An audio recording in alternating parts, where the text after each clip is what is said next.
વિજ્ઞાન ધોરણ 8 પ્રકરણ 7 વનસ્પતિઓ અને પ્રાણીઓનું સંરક્ષણ conservation of plants and animals. આપણે જોયું કે ધોરણ 7માં બુજો તેમજ પહેલીએ પ્રોફેસર અહેમદ તેમજ ટીબુ સાથે જંગલનું ભ્રમણ કર્યું હતું. તે પોતાના સહઅધ્યાયીઓ સાથે તેમના અનુભવો વહેંચવા બહુ ઉત્સુક હતા. વર્ગના બીજા વિદ્યાર્થીઓ પણ પોતપોતાના અનુભવ બતાવવા અત્યંત ઉત્સુક હતા, કારણ કે તેમાંથી કેટલાક ભરતપુર અભયારણ્ય ભ્રમણ કરવા ગયા હતા, કેટલાકે કાઝીરંગા રાષ્ટ્રીય ઉદ્યાન, લોકચાઉ વાઇલ્ડ લાઇફ અભયારણ્ય તથા ગ્રેટ નિકોબાર બાયોસ્ફિયર રિઝર્વ વાઘ સંરક્ષિત વિસ્તાર વગેરે વિશે સાંભળ્યું હતું. રાષ્ટ્રીય ઉદ્યાનો વન્યજીવ અભયારણ્ય જીવારક્ષિત ક્ષેત્રોને બનાવવાનો ઉદ્દેશ્ય શું છે? વન નાબૂદી અને તેના કારણો, ડિફોરેસ્ટેશન એન્ડ ઇટ્સ કોઝિસ. આપણી પૃથ્વી પર વિવિધ પ્રકારની વનસ્પતિઓ તેમજ પ્રાણીઓ જોવા મળે છે. તે માનવજાતિને ટકી રહેવા માટે તેમજ સારી રીતે રહેવા માટે આવશ્યક છે. આજે આ સજીવોના અસ્તિત્વ માટે વન નાબૂદી એક મોટો ખતરો બની ગયો છે. વન નાબૂદીનો અર્થ છે વનનો નાશ કરીને પ્રાપ્ત જમીનનો અન્ય કાર્યો માટે ઉપયોગ કરવો. વનના વૃક્ષોની કાપણી નીચેના ઉદ્દેશ્યથી કરવામાં આવે છે: ખેતીવાડી માટે જમીન પ્રાપ્ત કરવી, ઘર તેમજ કારખાનાઓનું નિર્માણ કરવું, ફર્નિચર બનાવવા તથા લાકડાનો બળતણ માટે ઉપયોગ. કુદરતી આગ તેમજ ભયંકર દુષ્કાળ પણ કેટલાક કુદરતી વન નાબૂદીના કારણો છે. પ્રવૃત્તિ 7.1 તમારી યાદીમાં વન નાબૂદીના અન્ય કારણોને નોંધો તથા તેને કુદરતી તેમજ માનવ સર્જિતમાં વર્ગીકૃત કરો. વન નાબૂદીના પરિણામો, કોન્સિક્વન્સીસ ઓફ ડિફોરેસ્ટેશન. પહેલી તેમજ બુજોએ વન નાબૂદીના કારણોના પરિણામોને યાદ કરવાનો પ્રયાસ કર્યો. તેમને યાદ છે કે વન નાબૂદીથી પૃથ્વી પર તાપમાન તેમજ પ્રદૂષણના સ્તરમાં વધારો થાય છે. તેનાથી વાતાવરણમાં કાર્બન ડાયોક્સાઇડના સ્તરમાં વધારો થાય છે. ભૂમિય જળનો ઘટાડો થાય છે. તેનાથી ખ્યાલ આવે છે કે વન નાબૂદીથી પ્રાકૃતિક સંતુલન પર પણ પ્રભાવ પડે છે. પ્રોફેસર અહેમદે તેમને બતાવ્યું કે જો વૃક્ષોની આ પ્રકારે કાપણી ચાલતી રહી તો વરસાદ તેમજ ભૂમિની ફળદ્રુપતામાં ઘટાડો થાય છે. તેનાથી વધુ પ્રમાણમાં પૂર તેમજ દુષ્કાળ જેવી કુદરતી આફતોની સંભાવના વધી જાય છે. વન નાબૂદીથી એક બાજુ વરસાદમાં ઘટાડો થાય છે તો બીજી બાજુ પૂર આવવું કઈ રીતે સંભવ છે? યાદ રાખો કે વનસ્પતિને પ્રકાશ સંશ્લેષણ માટે કાર્બન ડાયોક્સાઇડની જરૂર હોય છે. ઓછા વૃક્ષોનો અર્થ છે કે કાર્બન ડાયોક્સાઇડના ઉપયોગમાં ઘટાડો થવો, જેનાથી વાતાવરણમાં તેની માત્રા વધી જાય છે. કારણ કે કાર્બન ડાયોક્સાઇડ પૃથ્વી દ્વારા પરાવર્તિત ઉષ્મીય કિરણોને શોષી લે છે, એટલે તેની માત્રાના વધારાના પરિણામે ગ્લોબલ વોર્મિંગ થાય છે. પૃથ્વીના તાપમાનમાં વધારાથી જલચક્રનું સંતુલન બગડી જાય છે અને વરસાદમાં ઘટાડો થાય છે, જેના કારણે દુષ્કાળ એટલે કે ડ્રોટ્સ આવે છે. ભૂમિના ગુણધર્મોમાં પરિવર્તનનું મુખ્ય કારણ વન નાબૂદી છે. કોઈ પણ ક્ષેત્રમાં ભૂમિના ભૌતિક ગુણધર્મો પર વનસ્પતિ ઉછેર અને વૃક્ષોની અસર પડે છે. ધોરણ 7ને યાદ કરો કે વૃક્ષ કેવી રીતે જમીનના ધોવાણને અટકાવે છે. ભૂમિ પર વૃક્ષોની માત્રા ઘટવાના કારણે ભૂમિનું ધોવાણ વધે છે. ભૂમિનું ઉપરનું પડ કે સ્તર દૂર કરવાથી નીચેના સખત પથ્થરોમાં સ્તરો દેખાય છે, જેનાથી ભૂમિમાં સેન્દ્રિય પદાર્થો એટલે કે સડતા કાર્બનિક પદાર્થો હ્યુમસનો ઘટાડો થાય છે તથા તેની ફળદ્રુપતામાં પણ ઘટાડો થાય છે. ધીમે ધીમે ફળદ્રુપ ભૂમિ રણમાં ફેરવાઈ જાય છે, જેને રણ નિર્માણ એટલે કે ડેઝર્ટિફિકેશન કહે છે. વન નાબૂદીના કારણે ભૂમિની જળ સંગ્રહ ક્ષમતામાં પણ ઘટાડો થાય છે તથા ભૂમિની ઉપરના પડની મારફતે નીચેના સ્તરોમાં પાણી પ્રવેશવાની ક્રિયામાં અસર ઊભી થાય છે, જેના પરિણામ સ્વરૂપે પૂર આવે છે. ભૂમિના અન્ય ગુણધર્મો જેવા કે પોષક તત્વો, બંધારણ વગેરે પર વન નાબૂદીની અસર થાય છે. આપણે ધોરણ 7માં અભ્યાસ કર્યો કે વનમાંથી આપણને અનેક ઉત્પાદનો પ્રાપ્ત થાય છે. તે ઉત્પાદનોની યાદી બનાવો. જો આપણે વૃક્ષોને સતત કાપતા રહીશું તો શું આ ઉત્પાદનોની તંગીનો પણ સામનો કરવો પડશે? પ્રવૃત્તિ 7.2 કેવી રીતે વન નાબૂદીથી વન્ય પ્રાણીઓ પણ પ્રભાવિત થાય છે? આ કારણોની યાદી બનાવો અને પોતાના વર્ગમાં તેની ચર્ચા કરો. વન તેમજ વન્ય જીવનનું સંરક્ષણ. Conservation of forest and wildlife. વન નાબૂદીની અસરો જાણ્યા બાદ પહેલી અને બૂજો ચિંતિત હતા. તે પ્રોફેસર અહેમદ પાસે ગયા તથા તેઓએ પૂછ્યું કે વન તેમજ વન્ય પ્રાણીઓને કેવી રીતે બચાવી શકાય? જીવાવરણ પૃથ્વીનો એ ભાગ છે કે જેમાં સજીવો વસવાટ કરે છે અથવા જે જીવનને આધાર આપે છે. જૈવ વિવિધતાનો અર્થ છે કે પૃથ્વી પર જોવા મળતા વિભિન્ન સજીવો, તેઓની વચ્ચે આંતરસંબંધ અને તેઓનો પર્યાવરણ સાથેનો સંબંધ. પ્રોફેસર અહેમદે પહેલી, બૂજો તેમજ તેમના સહઅધ્યાયીઓ માટે જૈવાવરણ સુરક્ષિત ક્ષેત્રની મુલાકાત માટેનું આયોજન કર્યું. તેના માટે તેઓએ પંચમઢી જૈવાવરણ સુરક્ષિત ક્ષેત્રની પસંદગી કરી. તે જાણતા હતા કે આ ક્ષેત્રની વનસ્પતિઓ અને પ્રાણીઓ ઉપરી હિમાલયની શૃંખલાઓ તેમજ નીચાણવાળા પશ્ચિમ ઘાટ વિસ્તારના પ્રાણીઓ અને વનસ્પતિઓને સમાન છે. પ્રોફેસર અહેમદને વિશ્વાસ હતો કે આ ક્ષેત્રની જૈવ વિવિધતા આગવી છે. તેઓએ વન કર્મચારી શ્રી માધવજીને જૈવાવરણ સંરક્ષિત ક્ષેત્રમાં વિદ્યાર્થીઓનું માર્ગનિર્દેશન કરવાનો અનુરોધ કર્યો.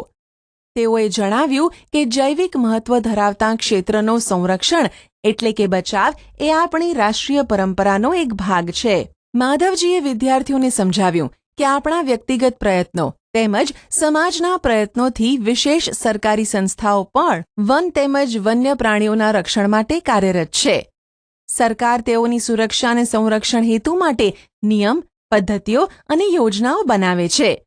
વન્ય પ્રાણી અભયારણ્ય, રાષ્ટ્રીય ઉદ્યાન, જૈવાવરણ સુરક્ષિત ક્ષેત્ર વગેરે વનસ્પતિઓ અને પ્રાણીઓ માટે સંરક્ષિત તેમજ સુરક્ષિત ક્ષેત્ર છે.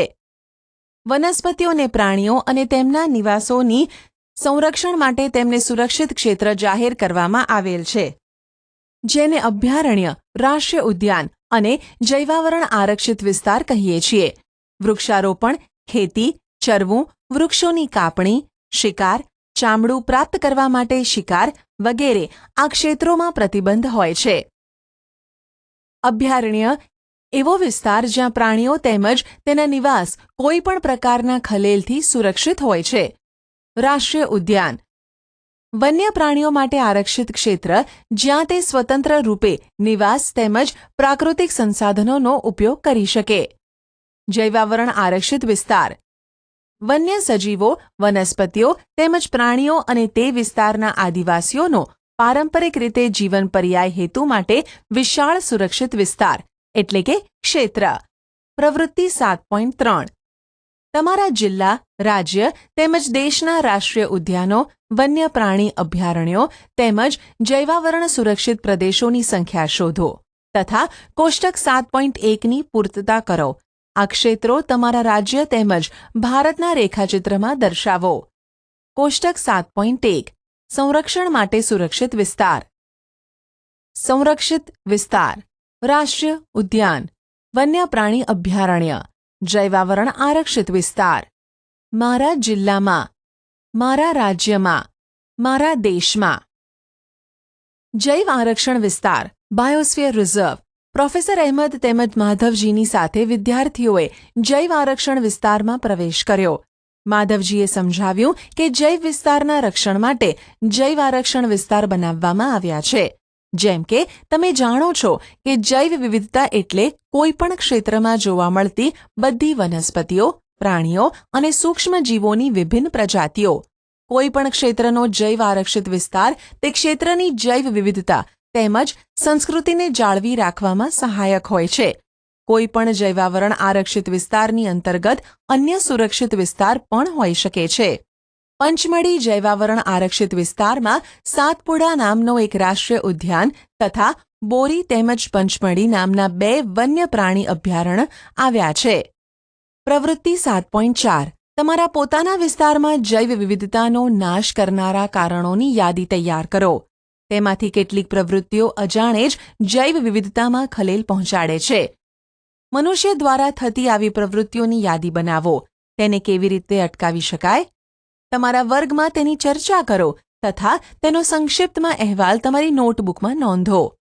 વનસ્પતિ સૃષ્ટિ અને પ્રાણી સૃષ્ટિ, ફ્લોરા એન્ડ ફાઉના. બાળકોએ ભ્રમણ કરતી વખતે જૈવાવરણ આરક્ષિત વિસ્તારની લીલોતરીની પ્રશંસા કરી. તેઓ ઊંચા સાગના વૃક્ષો તેમજ વન્ય પ્રાણીઓને જોઈને ખુશ થયા. પહેલીએ અચાનક એક સસલું જોયું અને તેને પકડવાનો પ્રયાસ કર્યો. તે તેની પાછળ દોડી. પ્રોફેસર અહેમદે તેને અટકાવીને સમજાવી કે પ્રાણીઓ પોતાના નિવાસસ્થાનમાં ખુશ રહે છે. આપણે તેને પરેશાન કરવા જોઈએ નહીં. માધવજીએ સમજાવ્યું કે કેટલાક પ્રાણીઓ તેમજ વનસ્પતિઓ કોઈ વિશિષ્ટ વિસ્તારમાં જોવા મળે છે. આવા વિશિષ્ટ વિસ્તારમાં જોવા મળતી વનસ્પતિઓને તે વિસ્તારની વનસ્પતિ સૃષ્ટિ એટલે કે ફ્લોરા અને પ્રાણીઓને પ્રાણી સૃષ્ટિ એટલે કે ફૌના કહેવાય છે. સાલ, સાગ, આંબો, જાંબુ, હંસરાજ, અર્જુન વગેરે વનસ્પતિ સૃષ્ટિ છે તથા ચિંકારા, નીલગાય, બાર્કિંગ ડિયર, ભસતું હરણ, ચિત્તલ, દીપડો, જંગલી કૂતરો, વરુ વગેરે પંચમળી આરક્ષિત વિસ્તારની પ્રાણી સૃષ્ટિ છે. પ્રવૃત્તિ 7.5. તમારા આસપાસના વિસ્તારમાં આવેલ વનસ્પતિ સૃષ્ટિ અને પ્રાણી સૃષ્ટિ ઓળખવાનો પ્રયાસ કરો તથા તેની યાદી બનાવો. સ્થાનિક જાતિઓ, એન્ડેમિક સ્પીશીઝ. બાળકો ઝડપથી શાંતિપૂર્વક ગાઢ જંગલમાં પ્રવેશ્યા. બાળકો એક વિશાળ ખિસકોલીને જોઈને આશ્ચર્યચકિત થઈ ગયા. આ ખિસકોલીની પૂંછડી મોટી પીંછાકાર છે. તેઓ તેના વિશે જાણવા ખૂબ જ ઉત્સુક છે. માધવજીએ જણાવ્યું કે તેને વિશાળ ખિસકોલી કહે છે અને તે આ વિસ્તારની સ્થાનિક જાતિ છે. વનસ્પતિઓ અને પ્રાણીઓની એવી જાતિઓ કે જે કોઈ એક જ ક્ષેત્રમાં વિશિષ્ટ રૂપે જોવા મળે તેને સ્થાનિક જાતિ કહે છે. તે કોઈ અન્ય વિસ્તારમાં પ્રાકૃતિક રૂપે જોવા મળતી નથી. કોઈ વિશિષ્ટ પ્રકારની વનસ્પતિઓ તેમજ પ્રાણીઓ કોઈ વિસ્તાર, રાજ્ય તથા દેશની સ્થાનિક જાતિ હોઈ શકે છે. માધવજીએ પંચમળી જૈવાવરણ આરક્ષિત ક્ષેત્રમાં આવેલ સાલ અને જંગલી આંબાના ઝાડને બતાવીને સ્થાનિક વનસ્પતિઓનું ઉદાહરણ આપ્યું. બાયસન, જંગલી બળદ, ભારતીય વિશાળ ખિસકોલી અને ઉડતી ખિસકોલી આ વિસ્તારના સ્થાનિક પ્રાણીઓ છે. મેં સાંભળ્યું છે કે કેટલીક સ્થાનિક જાતિઓ લુપ્ત થઈ શકે છે. શું તે સાચું છે? પ્રોફેસર અહેમદે જણાવ્યું કે તેમના નિવાસ એટલે કે રહેઠાણનો નાશ થવાથી અને વસ્તી વધારાથી અને ત્યાં નવી જાતિઓને લાવવાથી સ્થાનિક જાતિના કુદરતી નિવાસ અને તેમના અસ્તિત્વને પણ જોખમ થઈ શકે છે. જાતિ એટલે કે સ્પીશીઝ એ સજીવોની વસ્તીનો એવો સમૂહ છે કે જે એકબીજા સાથે આંતરપ્રજનન કરવા માટે સક્ષમ હોય છે. તેનો અર્થ એ છે કે એક જાતિના સભ્યો અન્ય જાતિઓ સિવાય માત્ર પોતાની જાતિના સભ્યો સાથે જ પ્રજનનક્ષમ સંતતિનું નિર્માણ કરી શકે છે. એક જ જાતિના સભ્યો સામાન્ય લક્ષણો ધરાવે છે. પ્રવૃત્તિ 7.6. તમે જે વિસ્તારમાં વસવાટ કરો છો તે વિસ્તારની સ્થાનિક વનસ્પતિઓ અને પ્રાણીઓની જાણકારી મેળવો. વન્ય પ્રાણી અભયારણ્ય, વાઇલ્ડલાઇફ સેન્ચ્યુરી. તરત જ પહેલીએ એક બોર્ડ જોયું જેની ઉપર પંચમળી વન્ય પ્રાણી અભયારણ્ય લખ્યું હતું. પ્રોફેસર અહેમદે જણાવ્યું કે આરક્ષિત જંગલોની જેમ કેટલાક એવા વિસ્તાર છે જ્યાં વન્ય પ્રાણીઓ સુરક્ષિત તેમજ સંરક્ષિત રહે છે. તેને વન્ય પ્રાણી અભયારણ્ય કહે છે. માધવજી આગળ જણાવે છે કે અભયારણ્ય એ જગ્યા છે જ્યાં પ્રાણીઓનો શિકાર કરવો અથવા તેને પકડવા એટલે કે કેદ માટે સંપૂર્ણ પ્રતિબંધ હોય છે. કેટલાક મહત્વપૂર્ણ સંકટમાં મુકાયેલા જંગલી પ્રાણીઓ જેવા કે કાળું હરણ, શ્વેત આંખોવાળું હરણ, હાથી, સોનેરી બિલાડી, ગુલાબી શીર્ષવાળું બતક, ઘડિયાળ, કાદવમાં રહેતો મગર, અજગર, ગેંડા વગેરે આપણા વન્ય પ્રાણી અભયારણ્યોમાં સુરક્ષિત તેમજ સંરક્ષિત છે. ભારતીય અભયારણ્યોમાં આગવા વિસ્તારો, મોટા સપાટ જંગલો, પહાડી જંગલો તથા મોટી નદીઓના મુખ ત્રિકોણ પ્રદેશની ઝાડીવાળી જમીન અથવા ઝાડીઓ છે. એ અફસોસની વાત છે કે સંરક્ષિત જંગલો પણ વન્ય પ્રાણીઓ માટે સુરક્ષિત નથી, કારણ કે તેની આસપાસના ક્ષેત્રમાં રહેવાવાળા લોકો તેનો અતિ ઉપયોગ કરીને નષ્ટ કરી દે છે. બાળકોને તેમની પ્રાણી સંગ્રહાલયની મુલાકાત યાદ કરાવવામાં આવે છે. તેઓ યાદ કરે છે કે પ્રાણી સંગ્રહાલય પણ એવું સ્થાન છે કે જ્યાં પ્રાણીઓને રક્ષણ મળે છે. પ્રાણી સંગ્રહાલય એટલે કે ઉદ્યાન અને અભયારણ્યમાં શું તફાવત છે? પ્રવૃત્તિ 7.7 નજીકના પ્રાણી સંગ્રહાલયની મુલાકાત કરો. ત્યાંના પ્રાણીઓને કઈ પરિસ્થિતિમાં રાખવામાં આવ્યા છે તેનું અવલોકન કરો. તે પ્રાણીઓના જીવન માટે યોગ્ય છે? શું પ્રાણીઓ કુદરતી નિવાસસ્થાન કરતાં કૃત્રિમ નિવાસસ્થાનમાં રહી શકે છે? તમારા મત મુજબ પ્રાણીઓ તેના કુદરતી નિવાસસ્થાનમાં આરામથી વસવાટ કરી શકે છે કે પ્રાણી ઉદ્યાનમાં? રાષ્ટ્રીય ઉદ્યાન, નેશનલ પાર્ક.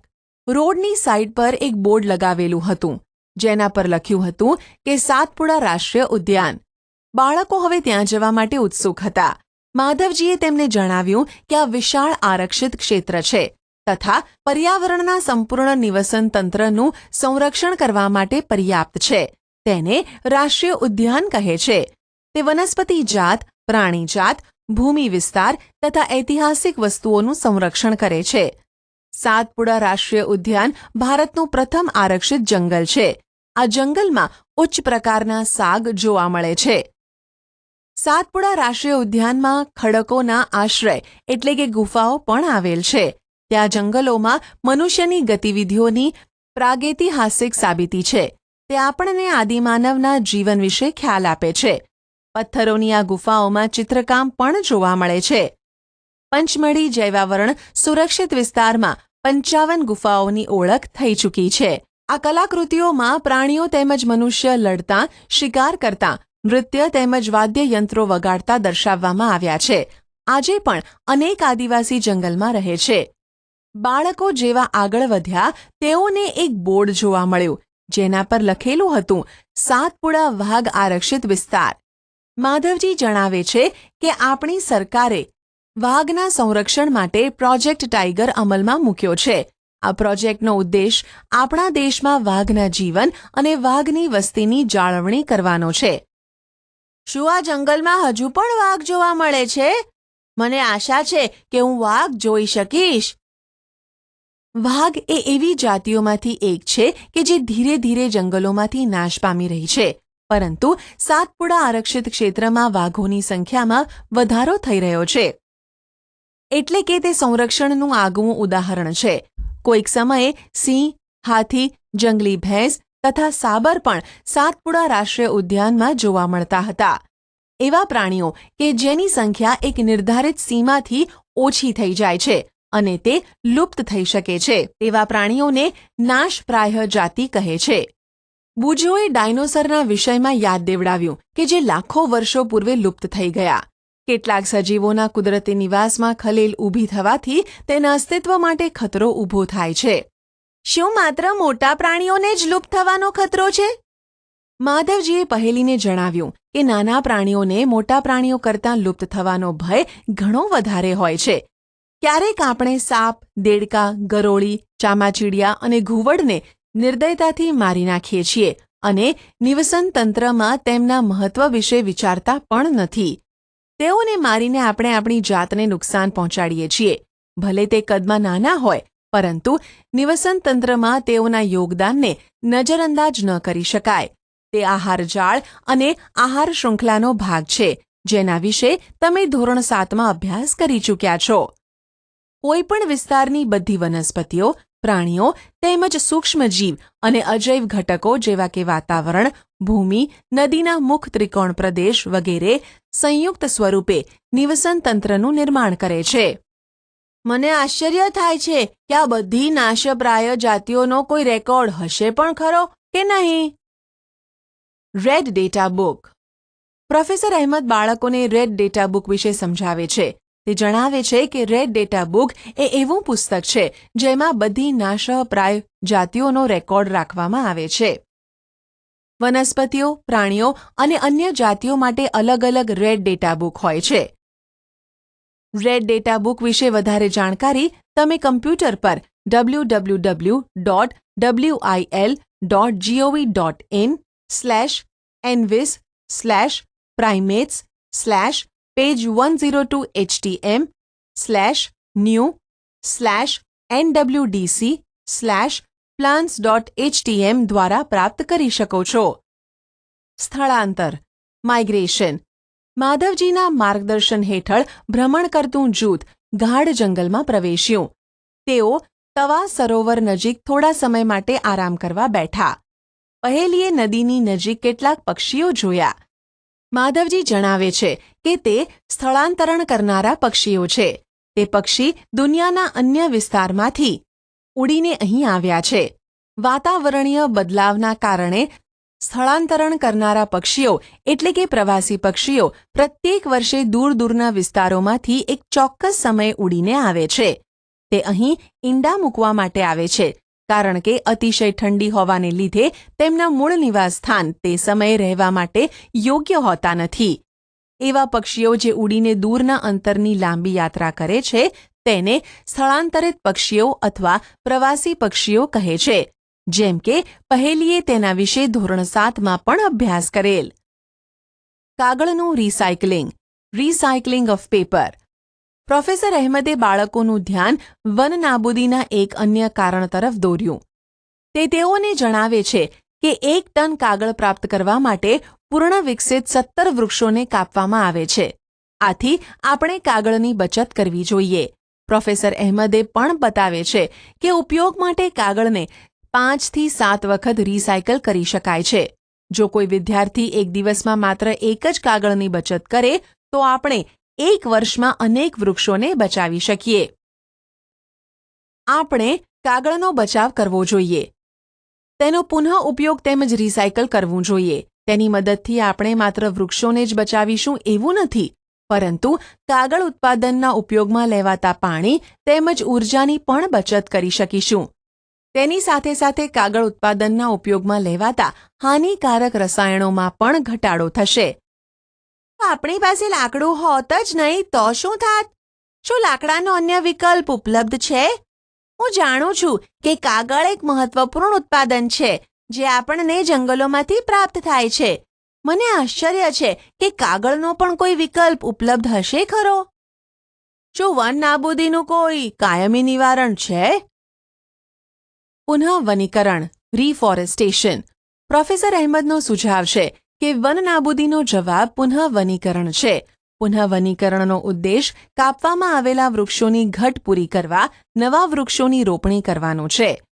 રોપવામાં આવેલ વૃક્ષ સામાન્યતઃ એ જ જાતિના હોય છે જે તે જંગલમાં જોવા મળે છે. આપણે ઓછામાં ઓછા એટલા તો વૃક્ષો ઉછેરવા જોઈએ જેટલા આપણે કાપીએ છીએ. કુદરતી રીતે પણ પુનઃ વનીકરણ થઈ શકે છે. જો આપણે તે વિસ્તારને ખલેલ પહોંચાડ્યા વગર રહેવા દઈએ તો તે સ્વયં પુનઃ પ્રસ્થાપિત થઈ જાય છે. કુદરતી વનીકરણમાં માનવની કોઈ ભૂમિકા નથી. આપણે આપણા જંગલોને અત્યાર સુધી ઘણું નુકસાન કરી ચૂક્યા છીએ. જો આપણે આપણી આવનારી પેઢી માટે હરિયાળી સંપત્તિ બનાવી રાખવી હશે તો વધારેમાં વધારે વૃક્ષારોપણ જ એકમાત્ર વિકલ્પ છે. પ્રોફેસર અહેમદે તેઓને બતાવ્યું કે ભારતમાં વન સંરક્ષણ અધિનિયમ છે. આ અધિનિયમનો હેતુ પ્રાકૃતિક વનોની જાળવણી અને સંરક્ષણ કરવાનો છે. સાથે સાથે એવો ઉપાય પણ કરવાનો છે જેનાથી જંગલોમાં અને તેની નજીક એટલે કે આસપાસ રહેવાવાળા લોકોની આધારભૂત જરૂરિયાતોની પૂર્તતા થઈ શકે. થોડાક સમય આરામ કર્યા પછી માધવજીએ બાળકોને પાછા ફરવાનું કહ્યું, કારણ કે સૂર્યાસ્ત પછી જંગલમાં રોકાવું યોગ્ય નથી. પાછા આવ્યા પછી પ્રોફેસર અહેમદ તેમજ બાળકોએ આ ઉલ્લાસપૂર્વકના અનુભવ બદલ માધવજીનો આભાર વ્યક્ત કર્યો. પારિભાષિક શબ્દો: જૈવ વિવિધતા બાયોડાયવર્સિટી, જૈવાવરણ આરક્ષિત પ્રદેશ બાયોસ્ફિયર રિઝર્વ, વન નાબૂદી ડિફોરેસ્ટેશન, રણ નિર્માણ ડેઝર્ટિફિકેશન, નિવસન તંત્ર ઇકોસિસ્ટમ, નાશપ્રાય જાતિ એન્ડેન્જર્ડ સ્પીશીઝ, સ્થાનિક જાતિ એન્ડેમિક સ્પીશીઝ, લુપ્ત એક્સટિંક્ટ, પ્રાણી સૃષ્ટિ ફૌના, વનસ્પતિ સૃષ્ટિ ફ્લોરા, પ્રવાસી પક્ષીઓ માઇગ્રેટરી બર્ડ્સ, રાષ્ટ્રીય ઉદ્યાન national park, red data book, પુનઃ વનીકરણ, રિફોરેસ્ટેશન, અભયારણ્ય, સેન્ચ્યુરી. તમે શું શીખ્યા? વન્ય પ્રાણી અભયારણ્ય, રાષ્ટ્રીય ઉદ્યાન તેમજ જૈવાવરણ આરક્ષિત વિસ્તાર આ એવા નામ છે કે જે વન તેમજ વન્ય પ્રાણીઓના સંરક્ષણ તેમજ જાળવણી માટે બનેલા છે. જૈવ વિવિધતાનો અર્થ છે કે કોઈ પણ વિશિષ્ટ ક્ષેત્રમાં જોવા મળતા સજીવોની વિવિધ જાતિ. કોઈ પણ વિસ્તારની બધી વનસ્પતિઓ તેમજ પ્રાણીઓ તે વિસ્તારની વનસ્પતિ સૃષ્ટિ અને પ્રાણી સૃષ્ટિથી ઓળખાય છે. સ્થાનિક જાતિ કોઈ વિશિષ્ટ વિસ્તારમાં જ જોવા મળે છે. નાશપ્રાય એ જાતિઓ છે કે જેના લુપ્ત થવાની સંભાવના રહેલી છે. રેડ ડેટા બુક નાશપ્રાય જાતિનો રેકોર્ડ રાખે છે. સ્થળાંતરણ એ સ્થિતિ છે જેમાં કોઈ જાતિનું પોતાના નિવાસસ્થાનેથી બીજા નિવાસસ્થાને દરેક વર્ષે ચોક્કસ સમયે વિશેષ રૂપે પ્રજનન માટે સ્થળાંતરણ થવું. આપણે વૃક્ષો, ઉર્જા અને પાણીની બચત કરવા માટે કાગળની બચત, તેનો પુનઃ ઉપયોગ અને તેનું રિસાયકલ કરવું જોઈએ. પુનઃ વનીકરણ એટલે નાશ પામેલ જંગલોની પુનઃસ્થાપના માટે નવા વૃક્ષોની રોપણી કરવી.